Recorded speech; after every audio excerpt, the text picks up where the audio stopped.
Welcome to the Las Vegasville podcast, brought to you by Jump Studios, where we cover topics related to everything happening around Sin City, including the social media scene, food, and a whole lot more, with some of the best, most popular accounts around the city, and talk about their success in Vegas and beyond. I'm your host, Philip Zhang, aka Las Vegas Phil. Check me out on IG or TikTok, and feel free to text or leave me a voicemail at 702-551-4445. On with the show.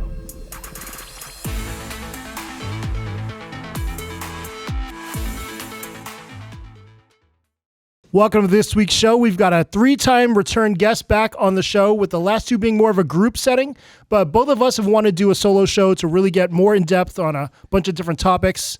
Daniel Leo is one of Sin City's most interesting social media success stories. At itsdaniel.leo, initially blowing up with over 100K followers in 6 months. Dan's posts really run the gamut with a wide range of topics, from funny and poignant to informational and a lot more, and he's one of the must-see accounts in all of Las Vegas. But what's been most interesting to me has been the evolution of the posts, from content to graphics to how he presents it.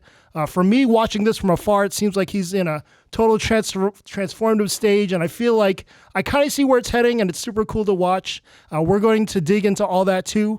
So without further ado, with over 163K on IG, 361K on TikTok, he's the CEO of Las Vegas. Welcome back, Daniel Leo, to the show. And he's a brunch boy. And he's a brunch boy. Vegas brunch boy. We haven't talked about Vegas brunch boys at all, besides the one time Jen plugged it. But yeah, Vegas brunch boys is a thing. It's an interesting phenomenon for sure. I think it's needed. You know, I think they just see us in a different light, and it's good for the boys. It's good for brunch. It's good for Vegas. So. For sure. I love it. You were also very kind enough to make some old fashions. It's been a while since we drank on the show. Yeah, I think it was needed for this one. So Let's do it. Yeah, so if you stick around, maybe I'll be more red than I am now. Me too. Do you turn red? I turn red, yeah. Oh, wow. You remember, was it Camu or Karaoke Q? Karaoke Q. There's a clip out there somewhere of us turning red. Karaoke Q, I was pretty I remember this. You went live, TikTok live during karaoke. Yeah. And yes, okay. I don't know what the fuck I was doing, but yeah. Hey, why not? I mean, we were there. Yeah, we were all trying to do experimental things. And do you still go live on TikTok? No, yeah. Why? That was just. I think it's just time consuming. I don't think it's my niche. It's not what I do. So yeah, not my thing. I gotcha. I went live. I think I've gone live maybe 5 times ever. Last time was when I was with Raina at Shane Crab, and I just shot her just crushing like 10 pounds of seafood. But yeah, it did okay. It was kind of interesting. You don't do it often, do you? Never. I mean, maybe once a year. Yeah, I was gonna say there's not enough time in the day for I think for us to do all that, unless it's in the moment of something like that, right? For sure. And otherwise, you should just be shooting it for content instead of going live. Yeah. With it. Yeah, I don't see where it helps. I mean, I think Brandon does really well on his lives. Brandon from Vegas. Yeah, well, that's a whole different thing. I mean, it's a class. Yeah, I like what he does with what he's got going on. So if it fits your content, it fits your content. So. Cool. So let's get back into a bit of a backstory. You grew up in Chicago. Yeah. And then when did Vegas become a thought for you? So the West Coast was always a thought, probably since I realized I didn't fit in high school. I never really fit in throughout my time growing up, but I think high school was the time where I saw what the West Coast fashion was like. I saw the whole vibe. I saw the open-mindedness. I saw palm trees. Always resonated with that beachy vibe. So I'm like, the West Coast, right? And it was always LA. I was always thinking, I'm going to go to LA. I'll go do something in LA. All through high school, I told my parents when I was 15 or 16, I'm like, I'm going to move to LA. Not now, but it's going to happen. They were like, you're fucking crazy. So, because no one from my family, in my family lineage, had ever moved to the West Coast or done anything on the West Coast. I was the first boots on the ground for the Witten colors in the West Coast. Wow. So, very cool. Yeah. So, but Vegas came on the radar in 2015, 2016. So at first it was just going to be a bridge between Vegas, because the fact that I could go to LA and still do things in Vegas. But I saw an opportunity because I saw Vegas as a small city. I came out here and I made my first trip.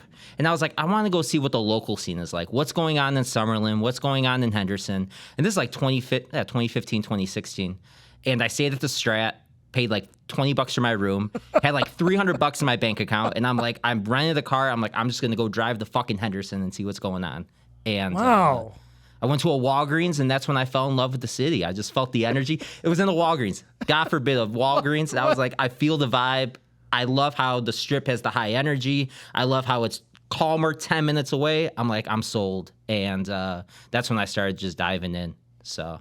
And what kind of work were you doing before you moved out? So I ran a clothing brand and I was a construction worker.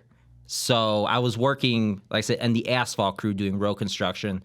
My father ran the plants and like made the asphalt, and I was like I said, a road worker. Mm-hmm. So yeah, sometimes doing the machines, doing the rakes, doing the shoveling. So dang. Yeah, that and then running a clothing brand at the same time. I remember there was times, and they used to give me shit all the time. I'd have the shovel in my hand. We have a big fucking job, and I'm like, oh shit, a manufacturer's calling me. I gotta like get out real quick. So I would like jump out, take a business call while on the job working, and then, sometimes after work, going out to the city to do promotions and doing whatever I could for my brand at the time. So the side hustle was real. What was the name of the brand? Elevate. So okay. LV8, curious enough. So, yeah. The whole LV dynamic. So nice. So construction was your thing, entrepreneurship, side gig. Yeah. And then what did you do when you finally, how did you get out here? You saved up and then you just drove to Vegas? Yeah, basically just me and my buddy packed up whatever we could. Because our goal out here was to start a weed lounge originally. We're going to start up a cannabis lounge. And we were covering at the time for like a year and a half. We ran a blog called In Sesh. So we would talk about Vegas news from a cannabis perspective, hip hop, like blogging about the hip hop scene. I just there was little talent out here, but I immersed myself into whatever I could that was in Vegas. And this was 16, 17? 15. Yeah, I think, about 15, 16 is when it started. So before I even touched ground in Vegas, I was already trying to document. So doing the most I could just by Instagram and Google search and YouTube. So. Oh my God. Yeah. That's insane. So we started out doing that. Uh-huh. And so you drove all the way out here. Yeah. Where did you live first? We lived in Henderson. Okay. We got a steal of a deal on an apartment in Green Valley. It was a 2-bedroom, me, him, and his girlfriend. And it was like I said, it was like 1,000 square feet, Green Valley. It was like $800 a month or something at the time. Like they had just discounted it. I was like, I don't know if we can make the move. I don't know if we can even afford it. And it was like $1,100, and it cut down to $800. I was like, oh my God, yes, it's time. Like we have to go. Yeah. So. Shit. Yeah. Now $800 gets you. I don't know what it gets you. Not even storage space, right? Yeah, literally. It's crazy. So you get out here, and then did you find a job immediately, or were you just kind of trying to feel it out? Yeah, so it was kind of a trial run with the city for the first like 3 or 4 months. So after we moved, I was on because the thing how it works in Chicago is you have the off season for construction. So you would claim unemployment in the off season. So I was relying on first the unemployment paychecks for the first like 3 or 4 months. So to pay the bills, whatever, while I went and found a job. Found a job as a food runner for an MGM property. And then that's what I did up until basically since the pandemic. So, wow, just anything I could take at the time. And what was your experience like as a food runner and as your first job?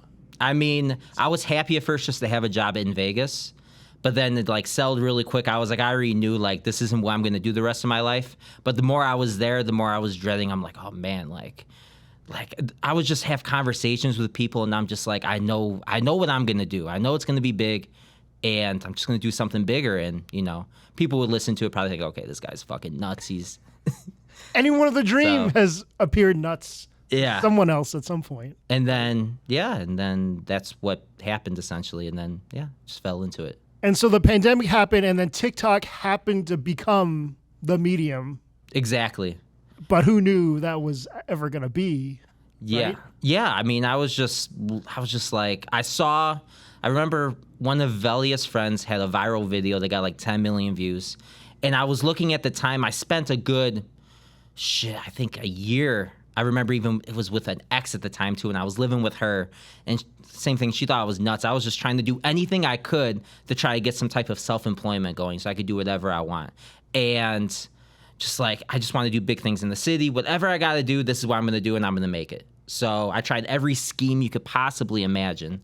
any type of social media marketing fucking thing. Anything you could YouTube, I tried, right? And I mean, what I learned from that is when you follow the passion and you follow what your true, I guess you would say, unfair advantages, and mine was the obsession with Vegas and Vegas culture, that's when you fall into and things good things start to happen.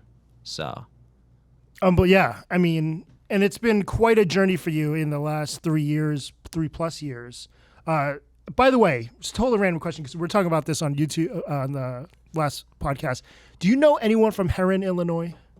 Herrin, Illinois. Do you know? How do you spell it? Herrin. No. We've had like 35 downloads of the podcast from Herrin, Illinois. Oh my God. 5 hours south of Chicago.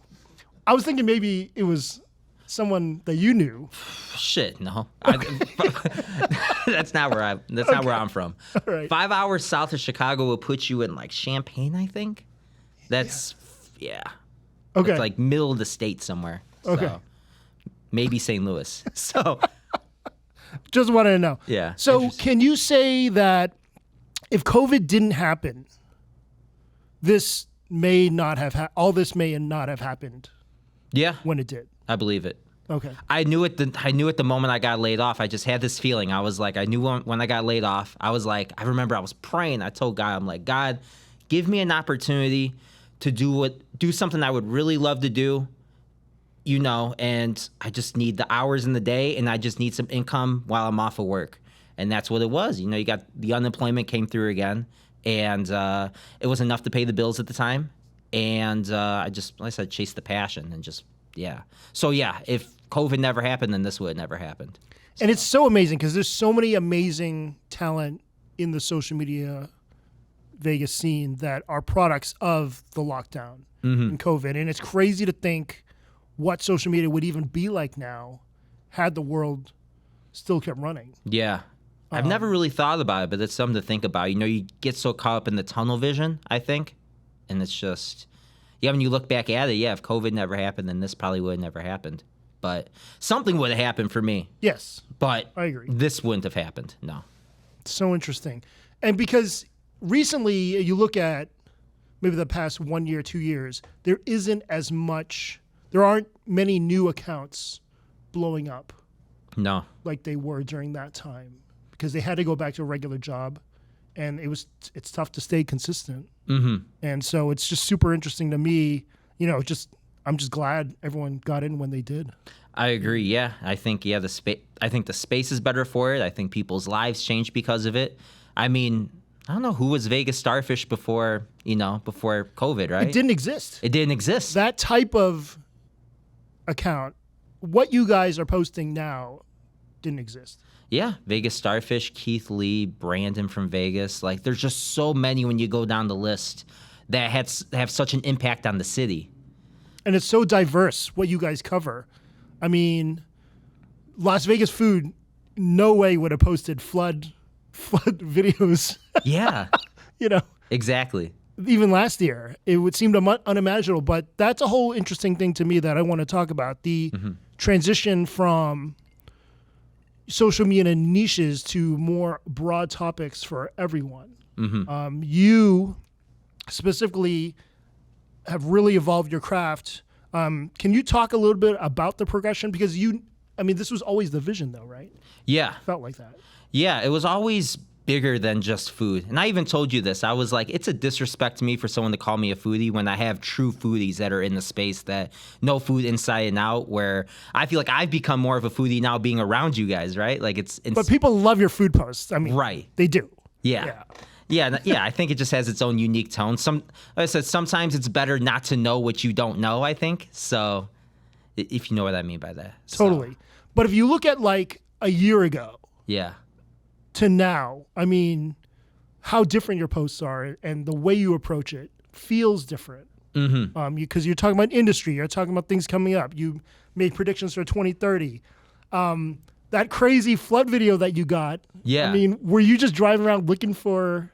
No, that was actually not too far away from where I actually live. Okay. So I had this conversation over the weekend with someone at Brunch Boys. And they were like, do you just go out? Do you just cover this like the news? And I'm like, I don't have no fucking team around me. It's just one dude. I'm one dude, like, and I just happen to be in the right place at the right time sometimes. So it's really how it is. A lot of people think I chase this shit, and I really don't. It just kind of comes. Interesting. Okay. And I kind of call it the Vegas issues effect, because he was probably the only one originally doing kind of that kind of stuff. Right. But I don't know. I don't know if you feel like Fabian was an influence, or it was just kind of how this was going to... No. So I was aware of Fabian's account of Vegas Issues. I guess you'd say not when I was creating content, but before I was creating content. And I kind of forgot about his account, and it kind of came back. I'm like, oh, it all kind of connects together right now, right? Because obviously when you're looking up anything Vegas culture related, Fabian's shit's going to come up. So it's great. But no, I think my biggest inspirations were actually some of the first like Vegas YouTubers. Jacob's Life in Vegas was someone I followed religiously before I moved to Vegas. Amazing. So yeah, even some of the not slot streamers, but like the poker streamers, I would watch a little bit. I can't remember all their names, but I used to just consume anything I could Vegas related. But there wasn't much out at the time, and I wasn't really thinking to look to Instagram for food related things. I was more just looking for anything culturally. So Tony Hsieh obviously was an inspiration coming up. So yeah, just all of Vegas culture. I mean, without Tony, I mean, who knows what downtown would even be like? That was the reason that was like one of the reasons why I moved out here, because I saw what Tony was doing. And I saw an opportunity in there to continue that and to be a part of it. It's kind of like, I was like, oh my God, the Strip is so big, and there's all these tall buildings and, the skyscrapers, whatever. But I'm looking at downtown, and I'm like, there's so much space to fill. There's a gap to fill there. And I was always like, I came from Chicago. I was like, I have a big vision, big dream. I can be the one to fill that space. So, without no background, it's just a vision. A vision can make it, right? Totally. So it just felt right. And then when I saw what Tony was doing, I was like, it all connects. So let's talk about the creation of the post, because from my vantage point, it seems like it would be very time consuming. You don't just wake up in the morning and put out something like that. Are you planning out the post well in advance, or do you have a sketch of ideas? No, it's, I think it's, now I'm starting to sketch it out more and more on like a weekly basis type of deal. But for the most part, things come out so quick, and I have to jump to it. So I'm trying to just find more efficient ways for me to, I guess you would say, create the post in the quality where I can make it and with the same touches. I like having the personal touch of what I've got going on with the posts. Yeah. And I think that's what makes it what it is. So, it definitely takes me a while, though. It takes a good, probably 2 hours to create a post. I bet. It used to just be early days TikTok, it was just like, oh, I'm taking a video of the flood or the little stream of water down the road and say it's raining, and that was like what you could do in 10 seconds. But, it's a short-lived moment when you're making content like that, You have to make something that sticks. You have to provide value, and you have to make something you truly fucking care about, So 100%. So the cyber attack at MGM is definitely the hottest topic now. Yeah. So talk to me a little bit about when you heard the news, how did you decide on how to post it, and then you threw it up, I mean, literally within hours. Yeah, it's all intuitive, I actually, for that one, I marinated on that day, and I'm like, I'm going to think about this a little bit and see how I can present this. And that's just how I did it. I mean, I do take Vegas B-roll, so I do take, go and take clips around the Strip and all that, and just things that I can throw in together to have some talking points over the top. I'm going to evolve that in some way where I'm more involved with it. I don't know what it's going to be yet, but there's going to be a way where you're going to be able to see me more instead of just the clips of Vegas. But I've been prospecting on it, but I don't know. So, because I think that personal touch needs to be there in some case. So I love the background stuff, the quick traffic, the quick cityscape stuff that kind of flows throughout your posts. Yeah, it keeps the pace up, right? Yeah. Like the quick cuts. I think that's something that people tell me. It's like the way you make the post. It's your voice and the way you make the post. The way you speak about it and the way it's put together with the quick clips. I mean, I think it's just it's the same type of mindset as the food post, right? Take, 1.5 seconds, 2 seconds, whatever. And just whatever is not attention grabbing, just get it off the screen, just delete it. So True. I call that space like air. Like if there's air in the video, then that's what you need to get rid of. So many cut people, off the oxygen. Right. Yeah. So many people are just like are shooting like a wok and they're cooking the stuff and it's like 3 seconds between the oil and the green beans. And I'm just like, why is that there? And I don't know the technical term. I don't know what a camera person would call it. But yeah. Yeah, it's so funny how it's so refreshing to me to see people like even like Keith Lee in the space that is like none of that whatsoever, and they go and they fucking blow up, right? So they're the complete opposite of trying to make a great looking post. It's just hitting you with something honest and real. Yeah, it's just them, the voice, their opinion, and that can hit just as hard, if not harder, than anything else. Yeah, but the thing is, I think as the space evolves, I think the dynamic of having both is where things are going. You have to have something that's going to pull people in and something that's going to look somewhat professionally edited. And I think that's kind of where, I think I'm lying in the space, I think, where it's like, it's good enough. It's not perfect, but it's got that personal touch where you know it's authentic and real. So I take pride in that.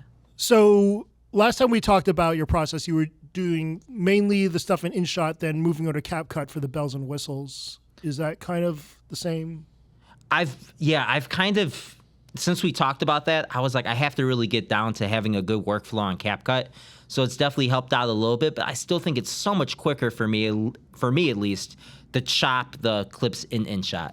So yeah, you influenced me because I do everything in Splice, and then if I go to CapCut to add anything, I mean, that's what I do instead of editing the whole thing on CapCut. Yeah, I know other people use Splice too, but I downloaded it and I still haven't used it yet. So well, people just like their own thing, but I think the majority of people still use InShot. Yeah, for sure. I've used it a few times and I understand why, but I would say at least 80% influencers in town. Yeah, I don't like the voiceover process in InShot though. I hate doing the voiceover in InShot.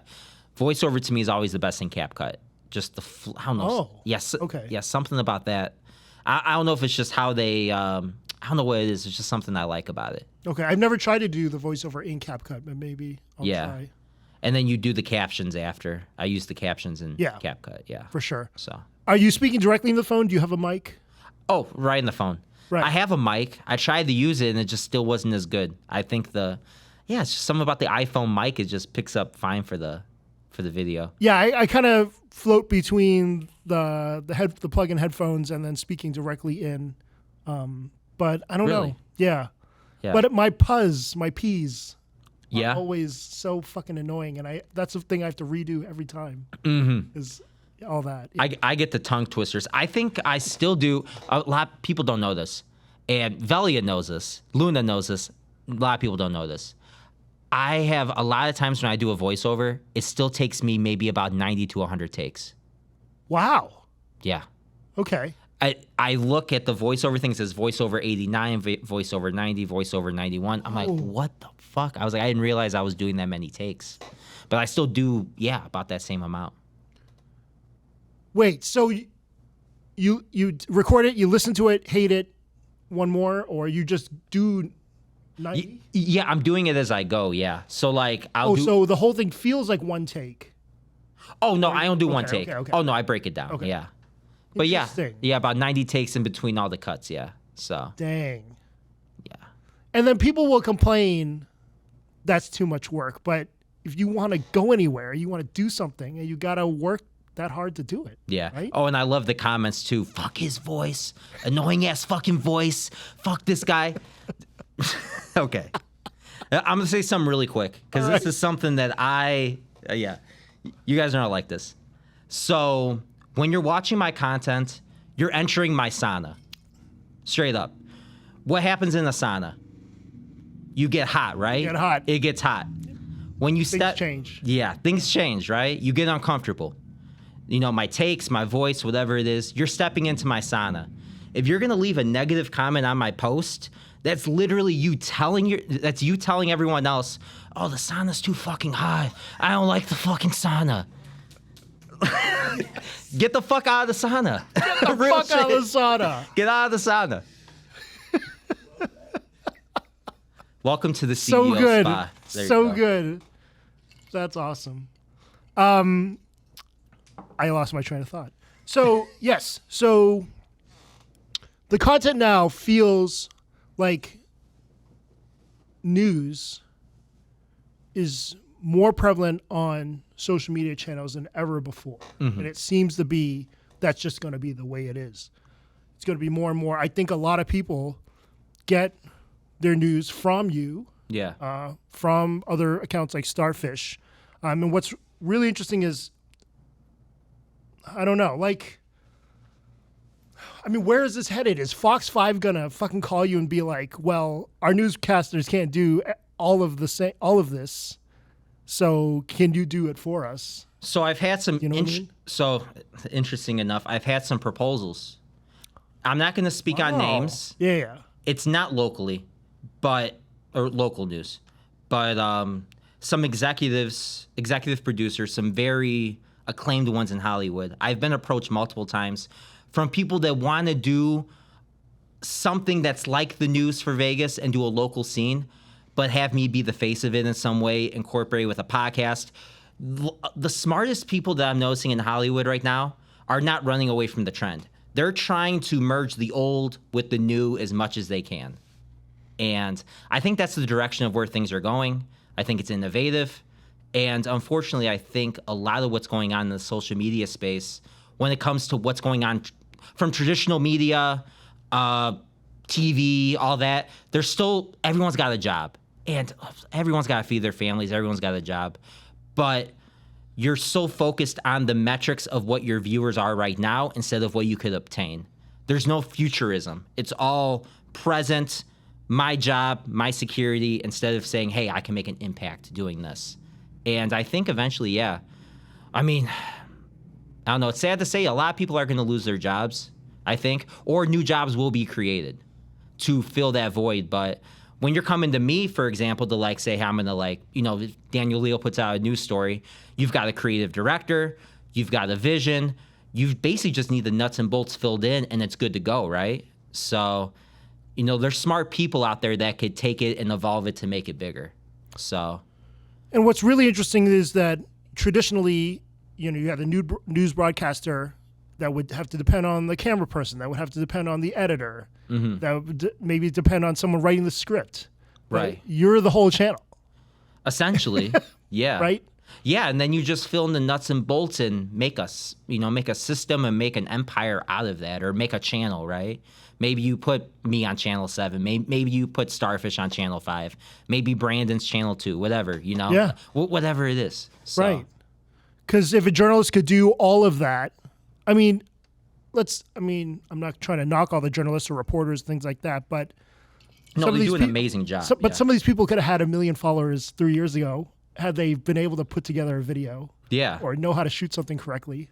Yeah, or tried at least, right? Right. So, and the space is matured now and things have changed, so. Yeah, even a meteorologist during the flood watch, could have had jillions of views had they even known what to do. Exactly. So it's really interesting. And I see some even trying to do it now and they just, they don't know how to do it. And there's a lot of talented people in the city too. Right. Well, as soon as they shoot it this way, it's over. Yeah, exactly.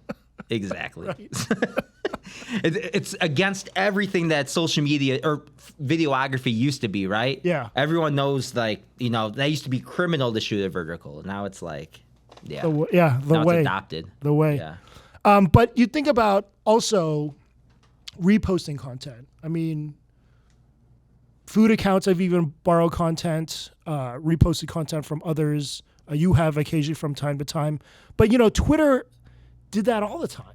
Yeah. You would do that on Twitter, no problem. But for some reason, it seems new on IG and TikTok to find content and reshare it on your own platform. Mm-hmm. But I think that's the way it's going to be. That's what social media is all about, right? Spreading news and... Yeah, as long as the credits are, appropriately placed. But I think that things are changing. There's so much value. And I think when dollar signs start getting involved, that's going to change even more. Because, it doesn't really matter right now if an account reposts you and you make $30. What matters is the ad spend that they put behind that for some of these larger repost accounts. That's why I don't do that shit. So I'm like, I'm not gonna let other people make money off my content. So bring me on and pay me to make content for you, and that's a different story. So Yeah. Reposting used to be a badge of honor. yeah, Way back when, like we'd be so pumped when Food Beast or whatever reposted it. But me too. It's true though. Like they're making a shit ton off of your stuff. Yeah, it's what it's the money they're making, but it's also the money they're investing behind it. But they have the audacity to DM you and ask you, hey, can we repost this? Like, okay, because I used to want the repost too. It was the same way, but things change. It's definitely changed. Especially when you're the creator instead of the consumer, you see things a lot differently. So For sure. What else is going on a couple things I want to talk about with the post itself. So let's talk about captions a bit. yeah. Do you feel like it's a must-have for your post now? I think temporarily, yes. I think it's, the thing about social media is that you always have to be evolving and you have to be changing. If you're not going to be a one-trick pony success like a Keith Lee, you have to be always changing. So you're either known for your one thing or you have to be adapting. I'm in the space where I have to adapt, and captions is the thing that people love, people want to see. Right now. So who am I? Yeah, right now. So who am I to ignore it? So, maybe someday I have to take it off. Maybe some days I have to put it back. Maybe some days it's going to be, you got to throw this thing in there. So I like to, the thing is, the subject matter is always going to be authentic, but I'm still always going to grab to see what people want to see. So you got to keep other people in mind. So For sure. Yeah, the IAs, we talked about captions with the IAs a couple weeks ago, Velia, Talia, and Uvia. And they were saying more IG than TikTok. I mean, there's more importance to them for captions. Yes. Yeah, which I thought was interesting. yeah, I would say that too. The captions I don't think really matter in TikTok as much as it does IG. Yeah. Yeah. And then what about text on the cover? Text. How do you feel? Gotta have it? It doesn't matter. Okay. IG's already gone away from the whole feed mentality. Yeah. So I think covers matter when it comes to like lifestyle content, but I don't think it matters when it comes to what we do. If you're you're doing the news, you're doing whatever. I think it doesn't matter. So Interesting. What would be better, a flood or a fire for content? a flood or a there's a fire like every fucking week, right? So True. I think flood. Yeah. So Yeah, that's Yeah. true. That's true. I don't like seeing that was scary. Oh my God, that flood. It was like some apocalyptic shit, man. I was like, So what do you are you standing on a gigantic rock and just having that? oh yeah. How did you even get to that point? Because obviously you can't drive to that point. No, I actually like walked out of my place and like I was taking a walk and I literally just took my phone. I'm like, this flood is fucking crazy. What's going on? So I went to go like take a walk outside my place.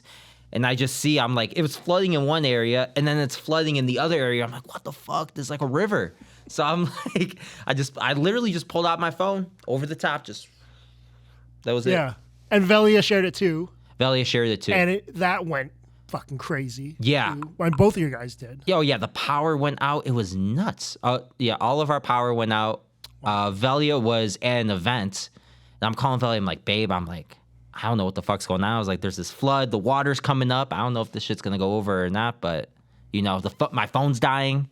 And my charger, I didn't have my charger. My charger wasn't working. I'm like, what the fuck's going on? And she's like, oh, yeah, I'll be home soon. So. That's amazing. Yeah. Do you need a refill? Yeah. Should we get one? Is that okay? Yeah. Okay. All right, we're going to do a break. refill. We were right back. We're back on the refill. We are back. Yes. I do get red, and I am getting quite red right now. And especially contrasts really well with the, I don't know what this is, the boy band outfit I'm wearing. So, Where are you going later, Phil? for context, it's a white party at Lynetta. They're celebrating their Okay. 2-year anniversary, and I wasn't planning on going home after this. I was just going to go to one thing and then to Lynetta. But I might not go to that one thing anymore because I'm fucking red. You a red and white party? Yeah, red and white party. That'll be my next July 4th outfit. But Ayumi's also having a white party for her birthday. We're doing the M Resort with Flo Rida. dinner with the Barbies. I call her girl group the Barbies, Yeah. like the Housewives of Summerlin. Nice. Yeah, so it should be fun. Hopefully, I guess we're gonna see a bunch of people. Do they do farmers markets visits too? Because I love the Summerlin Farmers Market. Yes, you haven't. No one has championed the Summerlin's Farmer Market more than you. Really? I don't think so. I think Brandon did. Oh, I think you've had more posts or shared more stories about it. Maybe. Oh yeah, maybe. Yeah. I don't know. Yeah. Yeah. I mean, Brandon loves it too. Yeah. It's great. Yeah. Produce. Yeah. So let's go a little bit. You had mentioned this before that some Hollywood peeps have reached out to you in the past, and no surprise because of the content, because how far reaching it is when you talk about NBA or you talk about the A's or things like that. I mean, it goes beyond Vegas. So can you talk to me a little bit about, Hollywood and Vegas and what you envision or what's going on with that? Because I'm totally out of the loop. Yeah, there's a interesting dynamic going on right now where you have, obviously now you're seeing the strikes and all that happened, but the biggest dynamic of what's happening, I think, is if you are a, say, C, D, E, F level of actor in Hollywood, and this same thing could be said about local news. If you're a C, D, E, F level, person on local news, there may not be a place for you in the future if you don't get a social media following. Because I think the influencer scene is going to replace that top line and merge in together with the A's and B's. And cultural trends, they repeat, but you see things that happen at the top and they kind of trickle down. It's already happening if you go and walk around the malls right now, or even the grocery store. Who's got the placements on the shelves? It's influencers or it's A, B level actors, right? So if you're not at the top level, you're being replaced by an influencer.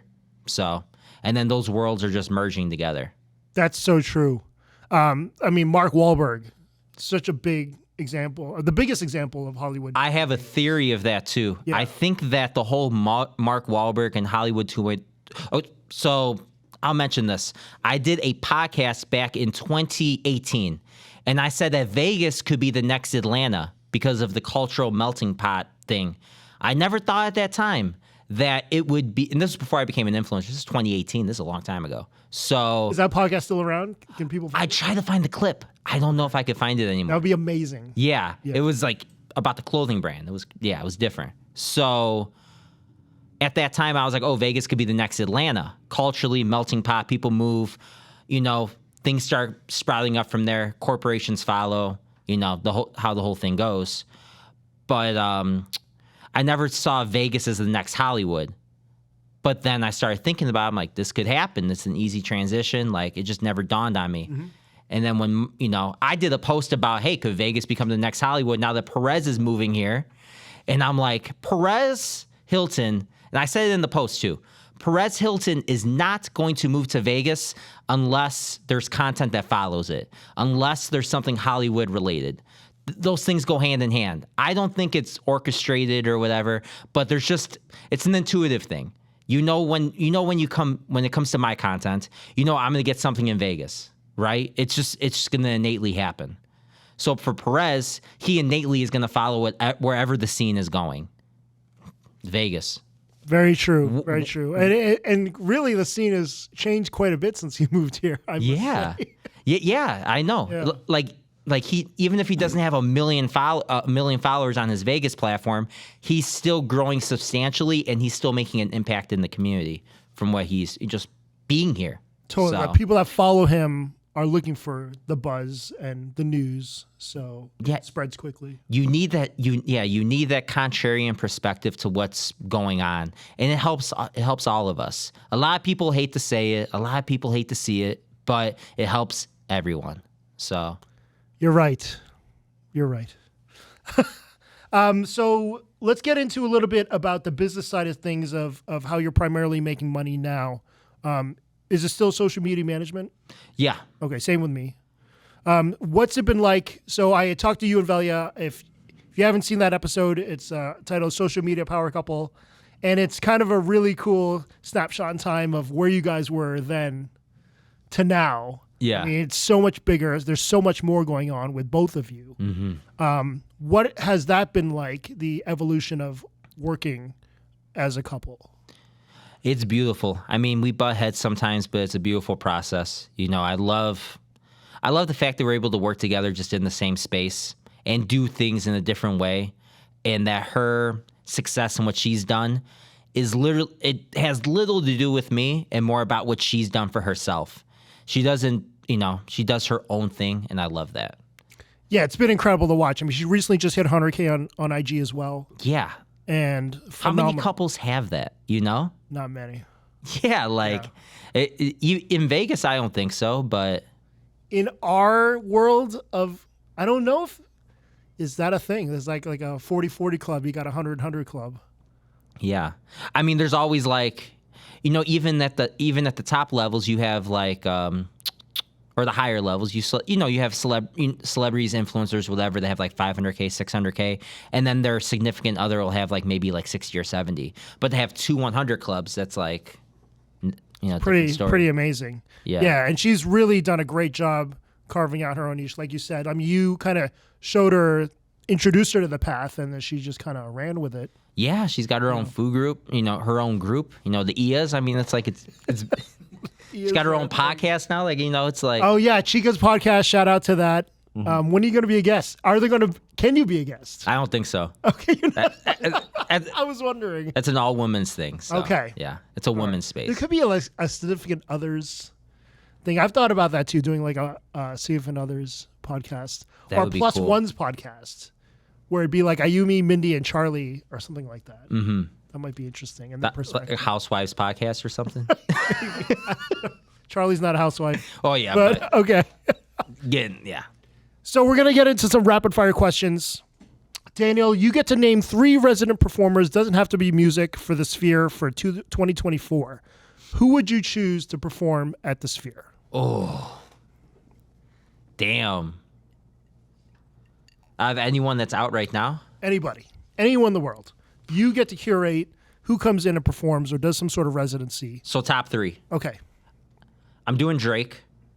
it'll be amazing. Yeah, I think Drake would definitely have to be done.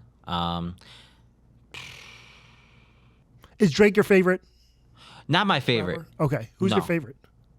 I don't really have one. I like local artists, man. I like Dizzy Wright. I like Euros. I like Vegas artists that people don't know about. Yeah, I remember. Yeah.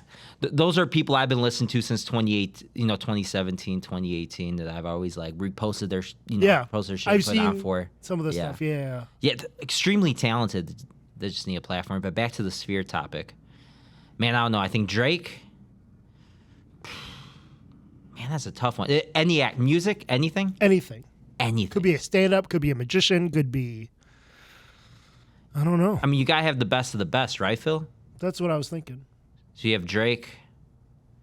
I don't know. I need topics or something. I need topics that would have to be covered, right? Like a magician. Fuck. Could be. You put Chris Angel in there. Maybe David Blaine. I don't know about Chris Angel, but yeah. A David Blaine, from the outside and inside, would be interesting. That would be insane. Yeah. He could do some wild shit. Yeah. It's true. And then, I mean, I really like the U2 one. It's hard for me to say that another band could outdo U2 for that scene. I think U2 is the perfect act for that. I agree. I'm excited to go.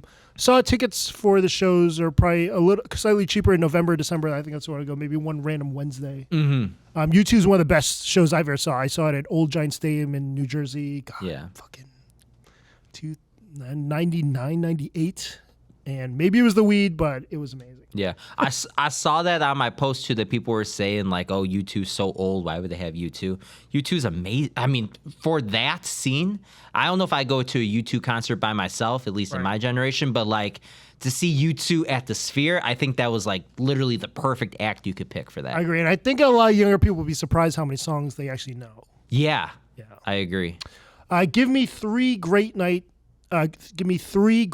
date night dinners that you would recommend for someone.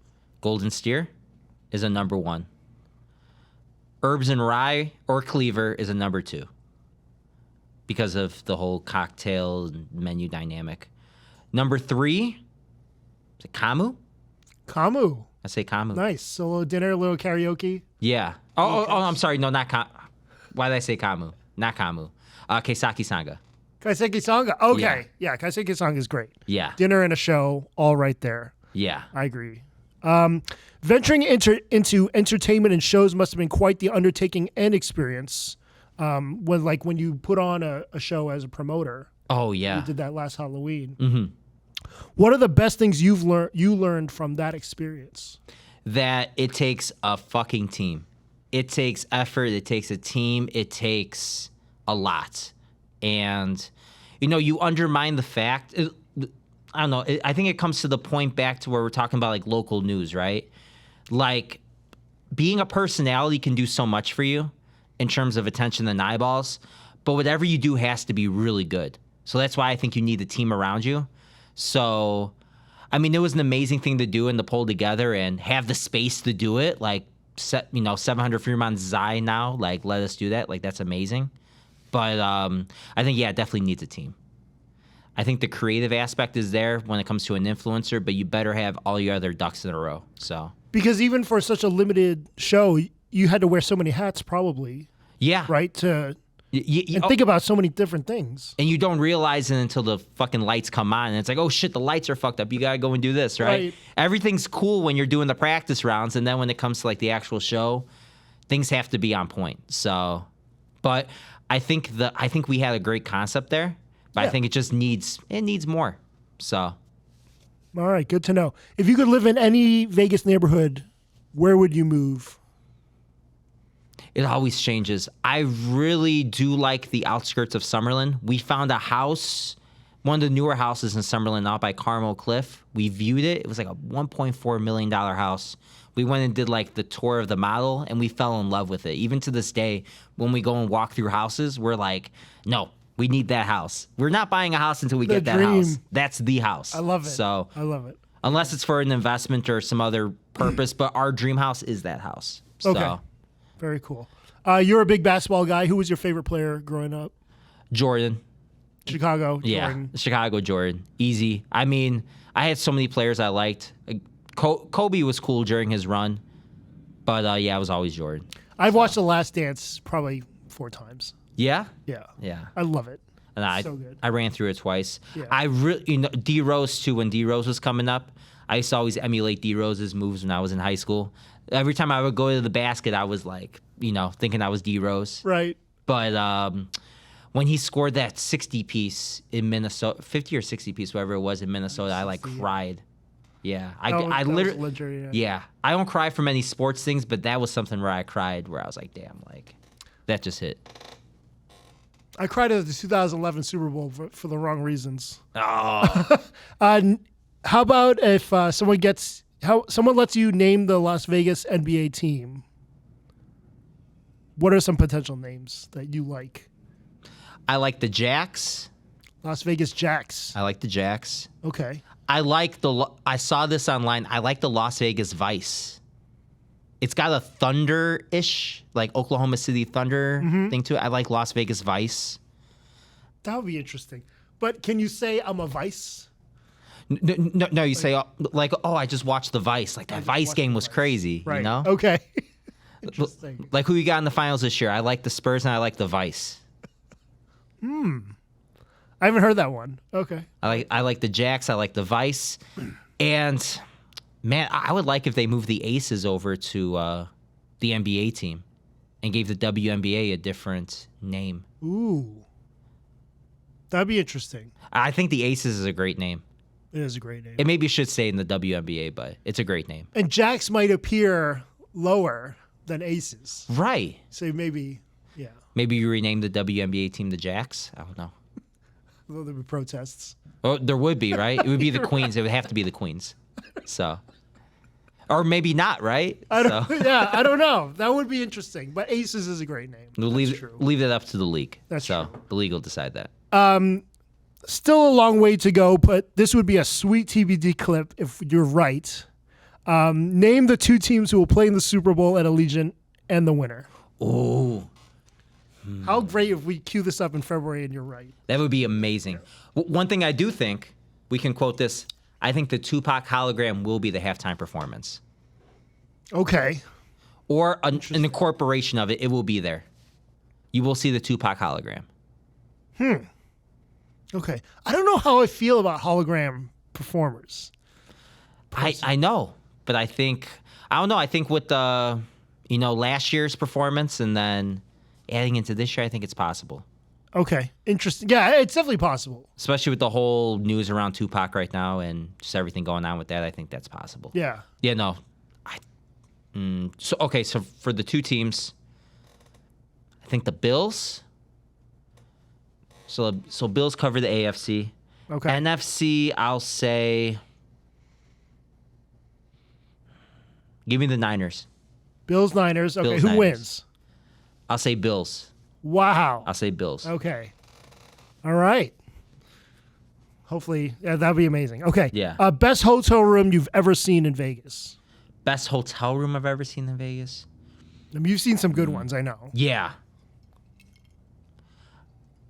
As of right now, I really liked our Red Rock room that we had. The Red Rock room, the presidential suite, that was awesome. So Yeah, great way to celebrate the engagement. I mean, Red Rock suites are fucking phenomenal. Yeah, the value off the strip. I mean, you see it from the outside and you see the videos and you're like, okay, this looks nice, but I want to see it in person. You see it in person, you're like, wow, like, damn. Yeah. Like, this is a nice room. Incredible. Best, to me, best resort off the strip.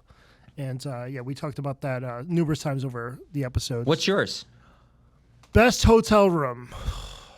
Probably the old Hugh Hefner one at Palms.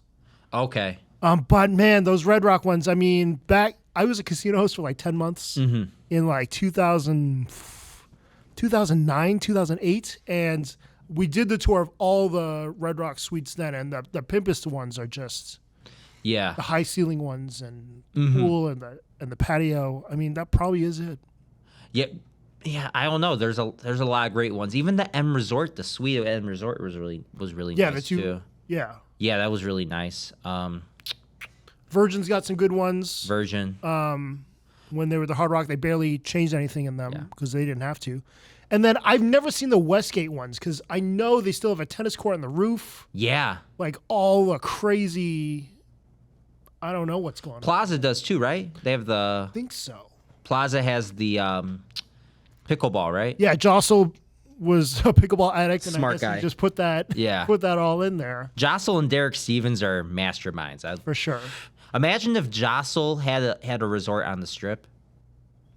I mean, maybe Or one day. Stevens, maybe. So. Yeah. Oh, if Stevens has it on the Strip, that'll be crazy. Yeah. Yeah. Circa on the Strip would be nuts. Yeah. I think Hard Rock's going to try to do what Stevens did, and I don't know. Stevens kills it with Stadium Swim and his whole concept of all that. Do you think Hard Rock will be a success? I think it's going to have to be. It's in the center of the Strip, so it kind of just has to be a success. Yeah. It's going to be better than what I think it's going to be more of a success than it was before, but cultural impact-wise, I don't know. But the dollar signs, I think, will be there.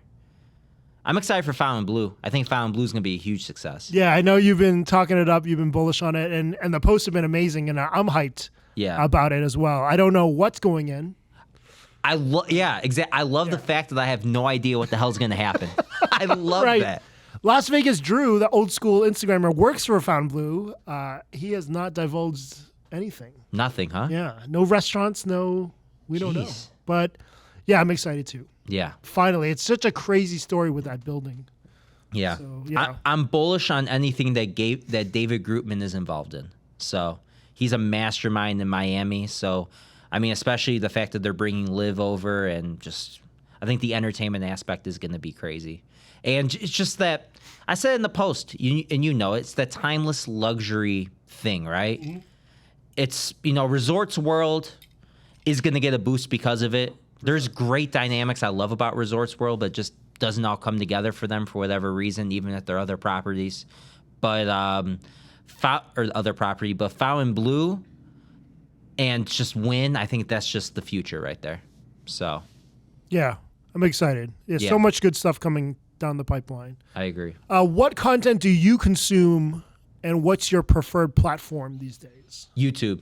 100% I consume mostly 80% YouTube, 20% Instagram, maybe Long format zero YouTube? TikTok. Long format YouTube. Okay. Yeah. So learning anything on YouTube, anything spiritual on YouTube, I follow. Yeah, I'm very into like esoteric decoding and all that. That's a topic I've really got into. That maybe that's even a topic for another time. Yeah, but I've really cool. dived into that, and that gave me a lot of clarity with my purpose. Just self-purpose things. That's what I really love. So I follow a lot of that on YouTube. Anything Chicago Bears related, I follow on YouTube pretty closely. So Tough loss. Yeah, tough loss. Oh. The coaching staff, they all need to go already. Well, at least you kept your quarterback intact. Yeah, some other teams. Yeah. I don't know how long, so it's gonna be tough. But running quarterbacks, man, exciting. He's a passing quarterback that can run though. Look at his Ohio State clip, his tape. He's a great passing quarterback. You just have to dial him up right. He was 9 for 10 in the first quarter, like. Let him pass. You must have been dying in the front yard. Was anyone giving you shit with the Vegas Brunch Boys and? Oh no. All that? No. No. We already broke off by that time. Okay. Yeah. All right. By that time, Tommy was deep on the blackjack table, just fucking killing it. Oh my god. I think we need to do a gambling episode. It's inevitable. We should. Yeah. Yeah. I think we gotta talk about that. Any thoughts on mushroom legalization in Nevada? It should happen. Yeah. Yeah. I think you just make it. Someone's probably more fluent on the topic than I am, but I've always had good experiences with the mushrooms, and I think it's good to the right level. So I'm just concerned about some jackass driving. Yeah, really, because anytime I've been mushrooms, the last thing I should be in is a car. I think you kind of understand that too while you're taking it, right? So. Yeah, I hope so, but I don't know. But anyone who's ever done it, I think we all kind of have the same opinion. Like, don't do it while you're driving. So maybe there needs to be a really good campaign about that, but someone's going to do it. Yeah, maybe that's a good idea. Yeah, I shouldn't even be on a bicycle, to be honest. iPhone 15, are you buying it? No. Why? I don't see the hype. There aren't that many improvements. No, right? Yeah, I'm not keen on it. I wasn't sold. Okay. So, I want to see when the rollout comes. I want to see when people get it and they're like, oh, they show me. It's like, oh, it's great. Then maybe I'll get it. But I'm good with what I got right now. So. Yeah, I waited too long. I think I got my iPhone 14 maybe in December or January because I was waiting just to see what people thought. But yeah, I don't know. Oh yeah, you upgraded, didn't you? I went to iPhone 14 Pro Max. Yeah, I did. I was doing every other one. So I went from 12 to 14. Did you notice a difference? The camera feels shittier. Yeah? I don't know. You don't like it, huh? No. I moved to shooting in 4K instead of 1080 because everyone's doing it. But I'm not a fan. It seems like more of a pain in the ass than anything. It's hard to focus on things. A lot of things get blurred out. Mm-hmm. And, you definitely need less lighting than before. But yeah, I don't know. I'm not a fan of the 4K thing either right now, I don't think. I've been trying it, and I've never shot in 4K. Everyone's telling me, shoot in 4K, whatever. But, no. So you're still doing 1080? What? You're still doing 1080? I'm about to switch back to 1080. I was shooting in 4K today, and it wasn't bad, but I'm just like, I think my 1080 shots would be so much better. So that's what I thought, too. Interesting. Yeah. But, people will say, in 10, 20, 30 years, the 4K video will last longer when people see it. But is anyone going to see it in 10, 20 years? We're already going to be on to something else. Yeah, exactly. While your content is really diverse, people love your food posts. What types of foods or cuisine have you found yourself into now that you weren't into before you moved to Las Vegas? One thing for sure is cocktails. I think old fashions is something that has evolved with me. I was more just tequila, fucking throw it in. Now I'm more of a refined taste. I think. I think I have a better understanding of food more than anything else. But I think anything omasake too. I think definitely the Asian influence has been great. Ramen and pho, everything else, Vietnamese, anything that's not American was not a thing in Chicago. So, you know what I mean? Right. So coming out here was opened up a whole world. Like boba. I didn't have boba until I moved to Vegas. So boba's not hot in Chicago. Now it's becoming more of a thing, but Okay, I noticed that the food trends start in the West Coast first, and then they expand everywhere else. So, but boba was not a thing in Chicago when I was living there. Yeah, I thought boba was gonna die like in 2012, but people keep turning 15, so they keep buying it. I've seen the foodies in Chicago are just now posting about boba as of like the last year and a half. Fascinating. Like, new boba in Chicago. I'm like, Right. what the fuck? Like, you know? Interesting. Yeah. Okay. And then lastly, I like wrapping up the show now on a high note. So, Dan, if you could maybe shout someone or something out that you support or you feel like needs more notice. Shout out my fiance. I love you, baby. Shout out to Velia. Yes. Amazing work. Go follow her. Go follow It's Velia. Go subscribe to the podcast. Go subscribe to the podcast. I need the subscriptions. Yeah. Yeah. And then that's about it. Yeah. Yeah. Thank you for being on. Thank you. Appreciate it, man. Always, always. Till next week, we'll see you. Thanks for tuning in to the Las Vegasville podcast. For more information about me and where I've been dining recently, check out my IG and TikTok at Las Vegas Phil.